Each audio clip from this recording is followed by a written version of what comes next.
Tony D and Little Joan, and this is a screenwriter's rant on The Running Man 2025, starring Glen Powell as that dude who doesn't have any money and he needs money, and it's a not too distant future, so he goes on a game show where they may kill you, but if you win it, you get a bunch of money. That'll solve all his problems. What could be easier? Smash like and subscribe. Thank you for smash liking and subscribing. Check out my books. The links are in the description.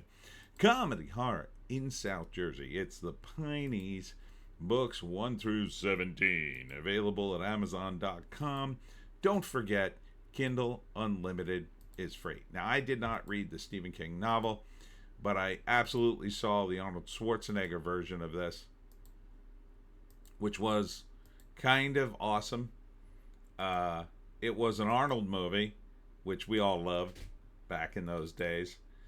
But in addition to that, the host of Family Feud, what's his face?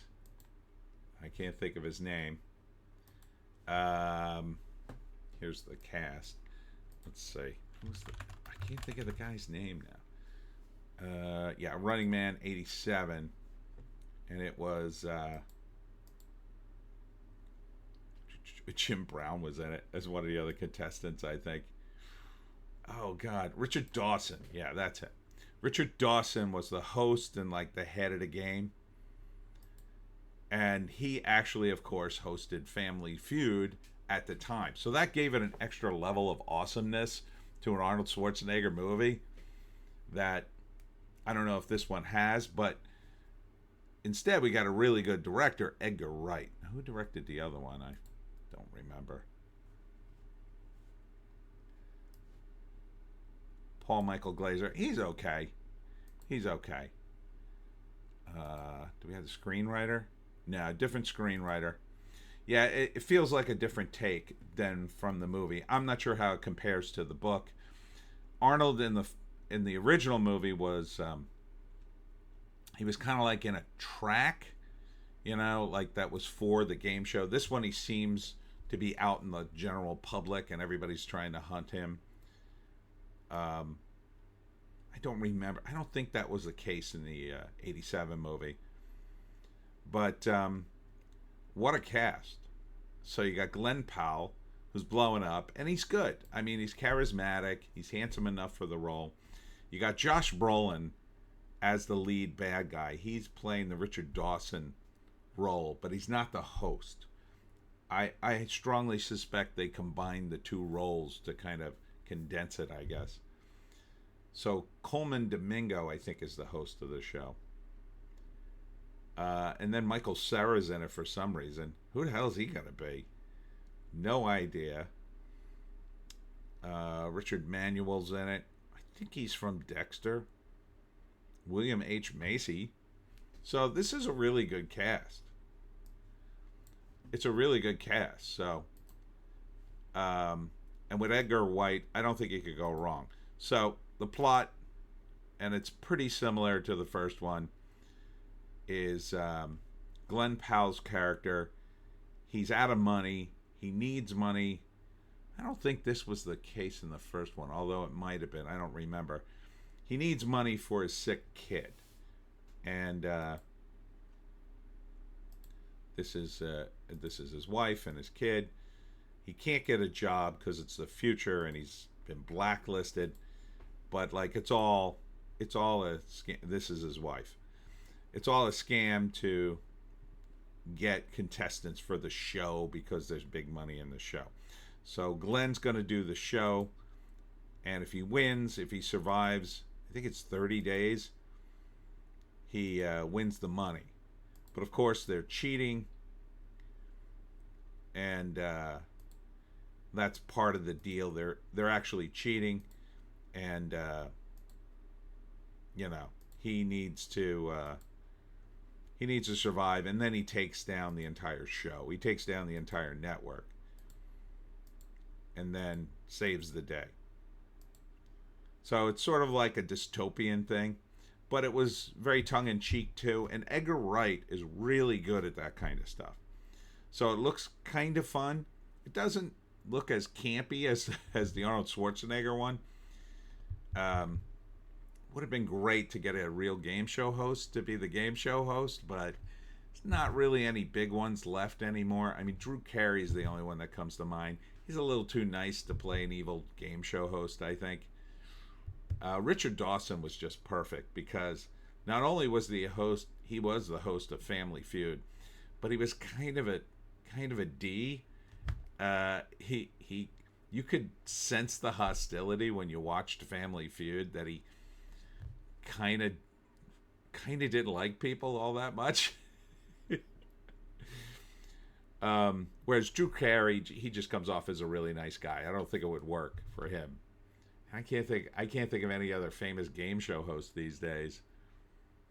No. The only other person I could think would be a good for the role, although he's not a game show host, and I bet he was up for it, is Walton Goggins. But Josh Brolin, I guess he's the producer, and then Coleman Domingo is the host. I think they were the same guy in the original movie. But this is, of course, based on Stephen King's novel. And Stephen King, for my money, he's pretty decent writer. I mean, I enjoyed Pet Sematary. I read that. I couldn't really get into Cujo or Christine the books, but I did enjoy Christine the movie. I didn't like Cujo the movie because, it was a dog, and I felt bad for the dog. But this looks pretty good. And one of the things I think that makes it look good is it's good for a movie. Like Cujo didn't feel like it was a great movie concept. It was a little too small, maybe for an indie movie. But for this movie, The Running Man, it's a big, brash sort of plot.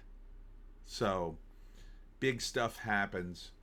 You could do a lot with it in a movie. It was originally a bit of a social commentary. I guess they could continue to do the same thing. They have to update it using internet stuff, though. I think that's pretty doable. This was more of a TV era satire, which was a little different. The problem with doing, I think, a TV satire versus an internet satire, when we watch TV, the audiences were bigger because there weren't as many channels. So 87 would have been the era. We would have had cable. We had cable by then, I think. Yeah, we had cable. So we had, I think I had access to like 50 channels, and maybe I watched like half a dozen of them on a regular basis, and the rest very rarely. So even then, and when you go back further, of course, you only had about 4 channels, 3 or 4. And so the audiences were bigger. So if something hit on television, everybody watched it. And you could go to the water cooler and you could discuss it because everybody would have to watch it almost, because if you didn't watch it, you'd be left out of the conversation, right? In the internet era, the audiences are so atomized, it's almost hard to find a group like that, right? So a lot of people don't really understand just how big the audiences used to be. Like, even when you get a big hit on the internet, there are people who they have no clue what's going on, right? I'm sure you've experienced it. Like, you see something on the internet that everybody's talking about, and then you go to talk to someone about it, and even another person on the internet goes, I have no idea what you're talking about. So that's sort of the challenge. Like, how do you get the audience on board with the concept of The Running Man being so popular that everybody watches it just about? I think it's really tough. But I don't think it's impossible. Let me be clear. But I do think it makes it a little harder to sell. When in the TV era, it was easy. It was very easy. It was like, oh man, Richard Dawson and Arnold Schwarzenegger, and it's on TV, huge. Whereas, yeah, it just doesn't come across as much, even if you use every electronic device in the movie, right? Because then it feels like you're being bombarded. Because some things hit on the internet and they bombard you with it, and you ignore them, right? You just kind of go, why does that thing keep coming up in my feed? And then you get mad at it and kill it. But that all being said, I think it's going to be pretty good. It looks fun. It looks pretty action packed. Here he is hiding. He's in a disguise. Not a great one, by the way. I think you needed a better disguise than just put on a mustache and glasses, dude.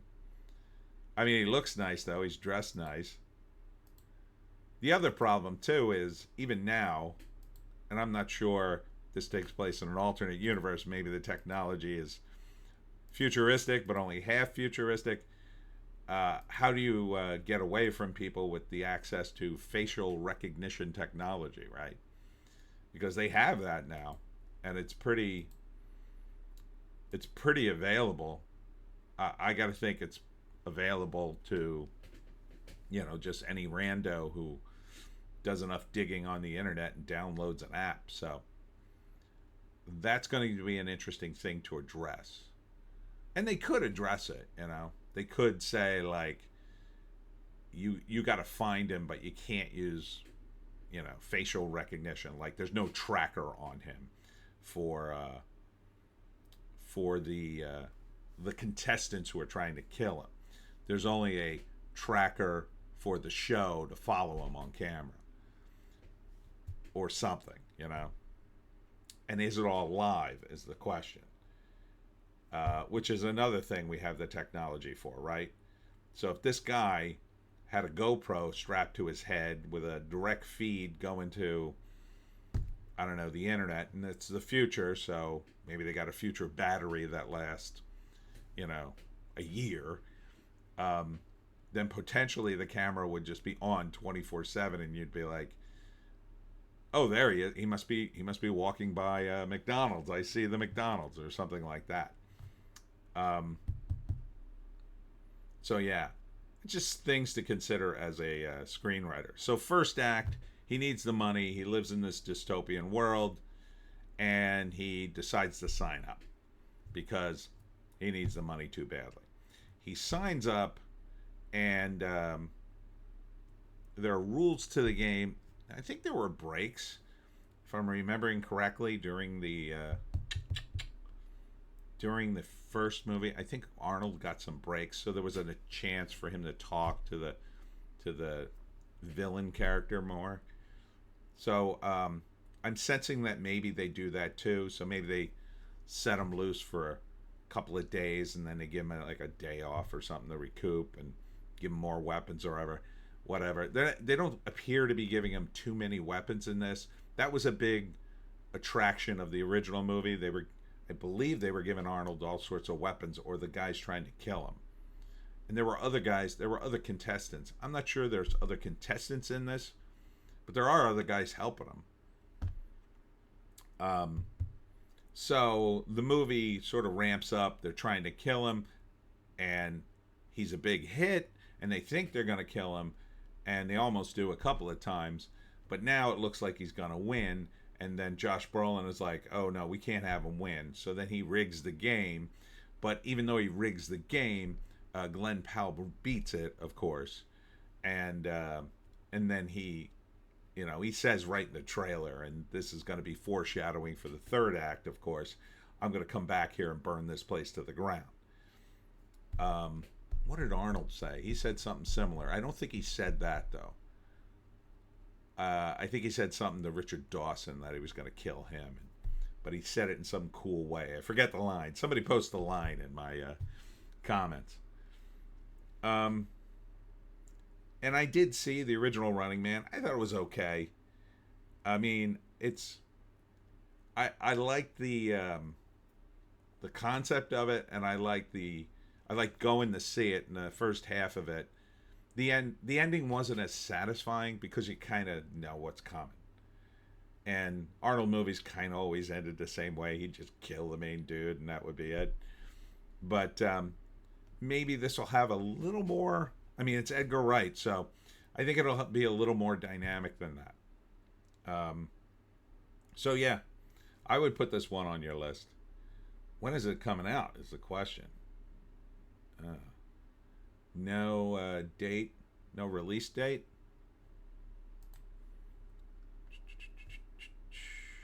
Let's read the write up. A man joins a game show where contestants allowed to go anywhere in the world are pursued by hunters hired to kill them. Right. I think that's what. Yeah, there wasn't just anybody, but feels like randos can be involved in this a little more. I like the idea of him being out in the real world. I don't think that was the case in the first movie. So,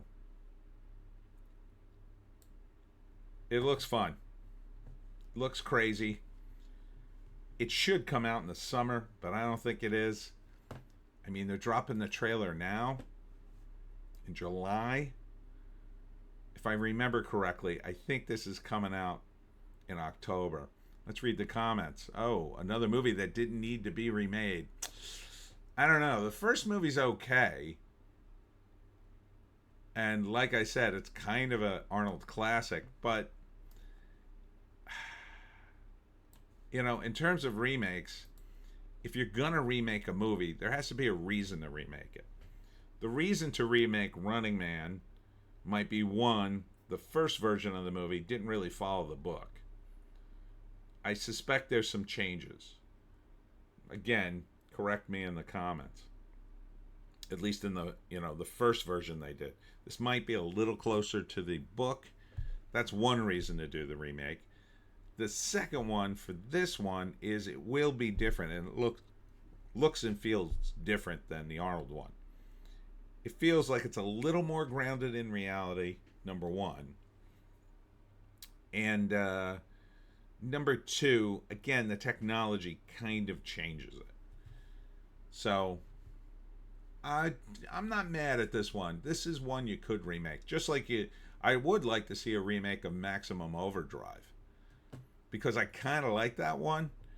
Even though it's sort of very campy and a B movie, kind of like the Arnold one. But it could be cool. You know, with the upgraded technology. But it's got to be fun. Here, another comment. Considering the trailer, it's closer to the book. Oh, there we go. But still as crazy as classic with Schwarzenegger. And for bonus, this movie was announced the same year another adaptation with King, The Long Walk.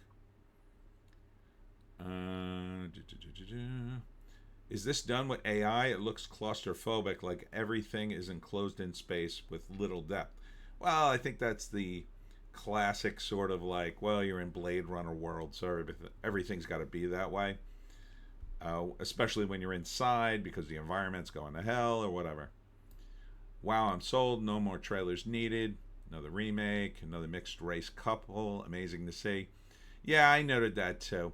It kind of doesn't matter. I mean, the wife character is not even a major factor in this, really. It is for the character's motivation, but I don't think you see her. I don't even remember seeing the wife in the Schwarzenegger one. Did he even have a wife in that one? I don't think so.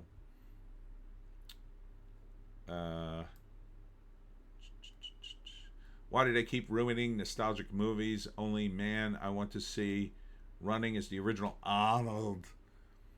I mean, I think they should put cameos in of Arnold. That would be cool. You know? Just have a shot of him watching it on TV in his place. It'd be fun. Thank God he has a black wife. Thank God they made it prominent in the theatrical trailer. I would hate to think anything fell forced. Yeah. I mean, that's Hollywood. And in some respects, you can look at it like this. Everybody in Hollywood is so choking on this DEI, ESG BS. That was a lot of letters. And by doing that to a side character, I mean, nobody's complaining about the host, right? But like Again, I think they combined the two characters in the Schwarzenegger one. Um, this is a lot more like King's Running Man than Arnold incarnation. First, a long walk, now this. It'll be interesting to see how the ending holds up since it involves flying an airplane into a building. Oh, wow. That should be interesting. I don't think they're doing that. But it says here they did the plane crashing. Oh, right. There was a fight in this trailer between Glen Powell and the pilot. So maybe they are doing that. Yeah, it's been long enough. I mean, in 87, they could have done the plane crash. That was way before 9/11. Every divestors? You mean diversity people? Fantasy? This is the Running Man remake. Hollywood? Man can't come up with nothing new. I'll stick with the original. Arnold still rocks. This looks dumb and over the top. I don't know. I don't think it looks bad. So, kind of a mixed reaction. It says, god awful. Edgar Wright should have stopped after Shaun of the Dead. Oh, that's harsh, man. He's had some good movies after that. I read the short story. It was good. I won't read the rest of that. It kind of gives away what could be the ending, but I doubt it. This was a short story originally, I guess. It wasn't a novel. It seems to imply that in the comments. And, yeah, so in a horror, movie, and this is supposed to be horror, you could have a downer of an ending, I'll say. I don't think they're going to do that to Hollywood. People would want to see him survive or thrive and not go to jail or whatever. So, I would call it now. Yeah, he's going to survive. He's going to win. So maybe that was part of the problem with the Arnold one, too, with the ending. It just kind of felt like, it's over. But I have confidence in Edgar Wright. I mean, he's clever. He's creative. So I think he could do something with this. And that it looks closer to the book. I think that's probably, again, it's different. I think this is going to be a different movie. I think you could put both movies together and be like, okay, the Arnold one happened first, and then the show somehow continued, and then this one happened. Like, it feels kind of that different in terms of the tone. But it's not too serious. That to me would be the really awful if they made the new one so serious, like they've done in a lot of remakes, like the Total Recall remake looked way too serious. And it kind of, again, when we watched Arnold movies, we were kind of all in on the joke. We all knew he couldn't act. We're all like, oh, Arnold, all right, he's going to kill a dude. It was just funny to keep seeing him in movies again and again and again. We laughed at him a lot of times. We didn't expect anything other than Conan and another, in the modern era, So, it was a different time, a simpler time. Anyhow, that's it for me, Tony D and Little Joan. Check us out on the green site, the orange site, and the black site for more videos. We have 4 a day, every day. Well, except Sunday. I got really tired. Speaking of the weekend, or rather, speaking of the holiday, Thursday I will be at the 249th anniversary of the Battle of Mount Holly in the graveyard there. I believe it's on Pine Street. Yeah, Pine Street. St. Andrew's Graveyard on Pine Street from 2 to 5 before the fireworks. And then on July 4th, I'll be at the July 4th Festival on Canal Street in Millville, New Jersey. And that's from 6 to 9. So I'm really psyched because people come out for 4th of July, and I usually can't find events to do. And this first one's historic, and the other one's 4th of July. And I've got 76 Piney. I should have wore that shirt. That would have made a more sense to do. Here, I got 76 Piney. I got copies of that. The most patriotic Pineys book ever. Thanks for tuning in. We'll see you in the next one.